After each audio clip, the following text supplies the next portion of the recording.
నమస్తే, నా పేరు తేజస్విని. బీసీఎన్ న్యూస్ కి స్వాగతం. ముందుగా ముఖ్యాంశాలు. 2047 నాటికి ప్రపంచంలోనే భారత్ అగ్రస్థానంలో నిలుస్తుందన్న సీఎం చంద్రబాబు. ఏపీలో క్వాంటం కంప్యూటర్, గ్రీన్ ఎనర్జీ రంగాలకు ప్రాధాన్యమిస్తున్నట్టు వెల్లడి. గోవిందనామ స్మరణతో మార్మోగిన కోనసీమ తిరుమల. వాడపల్లి వెంకట దర్శనానికి పోటెత్తిన భక్తజనం.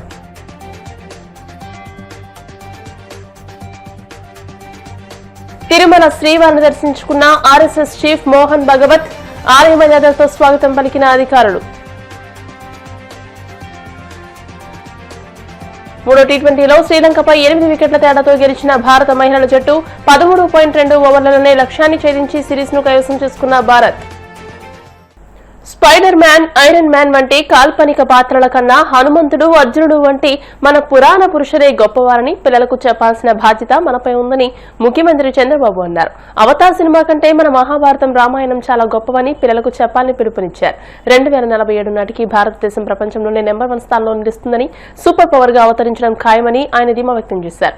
తిరుపతిలో జరిగిన భారతీయ విజ్ఞాన సమ్మేళన్ ప్రారంభ సదస్సులో ముఖ్య అతిథిగా పాల్గొని ప్రసంగించారు.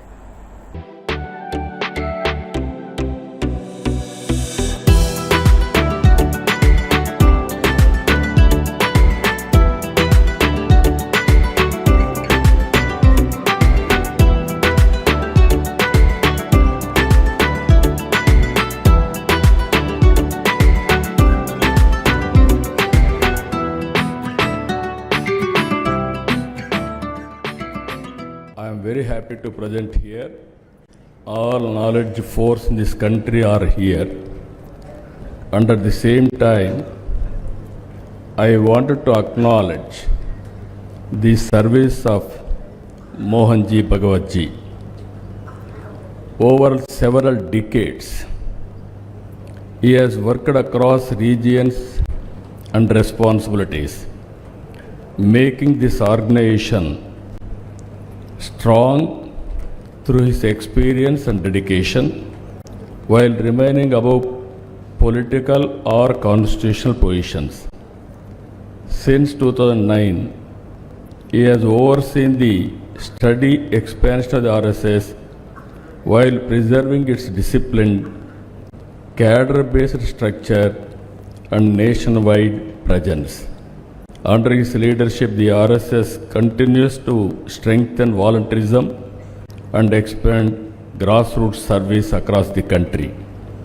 He has also expanded public engagement and outreach by opening spaces for dialogue and understanding. Through his speeches and interactions, he consistently speaks on social harmony, national identity, and cultural cohesion. He is making a huge, valuable contribution to national progress and preserving our tradition values through discipline and continuity of service. I really, first of all, express my gratitude for his national contribution and nation building. Great service to the Indian culture. I really appreciate for their contribution continuously, consistently. For this, so many people are working. Each one of them, I really appreciate for their dedicated services. As early as 4,500 years ago, through the Harappan civilization, India demonstrated to the world the principles of urban planning and engineering. 2,900 years ago, we were already practicing yoga. Today we are very happy. Recently we conducted yoga in Visakhapatnam under the leadership of our Honorable Prime Minister. More than 150 countries they are practicing yoga. We are proud of it. We are providing universal health through yoga practice. Because of technology, technology is a backbone for everything, even for knowledge economy. Earlier, any discoveries, you want to do so much of time. Within no time, less time, you can discover things. AI, tomorrow, data is available and also tomorrow quantum computer is coming. Technology companies are headed by Indians. Satya, Microsoft, or otherwise Google, or any other company. Every company, even IBM, every company is headed by Indian. That is our strength. By using this strength, India will become global power in the near future. I am very happy. I am fortunate to be here. I am always a student to learn things. From you, I am going to learn so many things in future. And I am going to implement in Andhra Pradesh for the benefit of Andhra and also for the benefit of the nation. With this, I am thanking all of you. Thank you, one and all. Konaseema తిరుమలగా వర్ధిల్లుతున్న Vadapalli Shri Venkateswara స్వామి ఆలయం భక్తులతో కిటకిటలాడుతుంది. శనివారం స్వామికి ప్రీతికరమైన రోజు సందర్భంగా ఆలయంలో ప్రత్యేక పూజలు నిర్వహించారు. స్వామివారి దర్శనానికి వచ్చిన భక్తులకు ఎలాంటి ఇబ్బందులు తలెత్తకుండా ప్రత్యేక ఏర్పాట్లు చేసినట్టు ఆలయ అధికారులు తెలియజేశారు. భక్తులు అధిక సంఖ్యలో హాజరై స్వామిని దర్శించుకుని మొక్కులు చెల్లించుకున్నారు.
భారత కమ్యూనిస్టు పార్టీ సిపిఐ 100వ వార్షికోత్సవాలను పురస్కరించుకుని కడప నగరంలో పలుచోట్ల జెండా ఆవిష్కరణలు, కేక్ కటింగ్లు చేపట్టారు.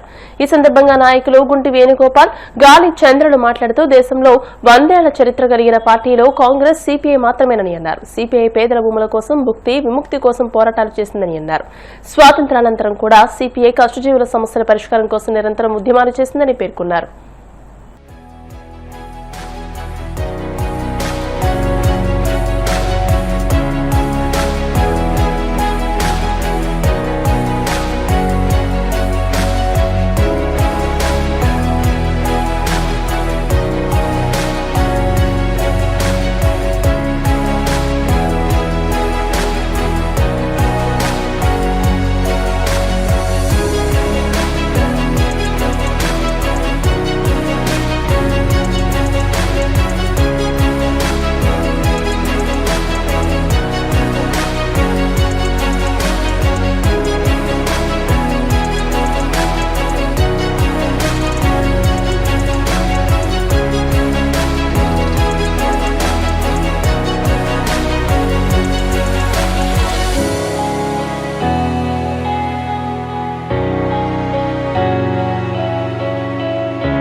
విశాఖలో ఈ నెల 31 నుండి జనవరి 4వ తేదీ వరకు జరగనున్న సిఐటియు అఖిల భారత 18వ మహాసభలను విజయవంతం చేయాలని మద్దిలపాలెం జోన్ కమిటీ ఆధ్వర్యంలో బైక్ ర్యాలీ నిర్వహించారు. ఈ ర్యాలీ మద్దిలపాలెం కార్యాలయం నుండి ప్రారంభమై Satyam junction, Seethammadhara, HP colony, Venkojipalem, MVP, Waltair మీదుగా సిరిపురం నుండి మద్దిలపాలెం వరకు చేరుకుంది. ఈ సందర్భంగా జోన్ కార్యదర్శి పి వెంకటరావు మాట్లాడుతూ విశాఖలో జరిగే ఆల్ ఇండియా మహాసభలకు వివిధ రాష్ట్రాల నుండి 1500 మంది ప్రతినిధులు హాజరవుతున్నారని తెలియజేశారు.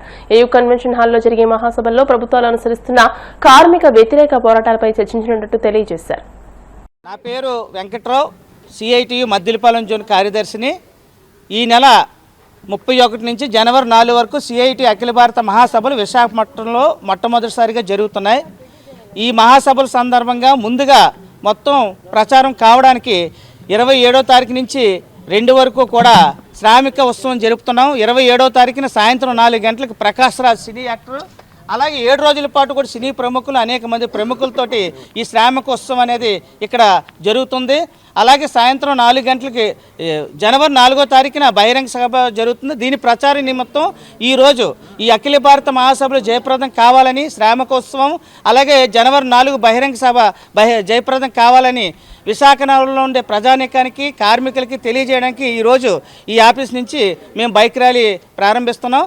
మొత్తం ఈ మద్దిలపాలెం ప్రాంతం అంతా కూడా ఈ బైక్ ర్యాలీ ఈరోజు చేసి ఆ మహాసభ జయప్రదాన్ని కోరుతాం. ఇప్పుడు కాసేపు ప్రకటనలు.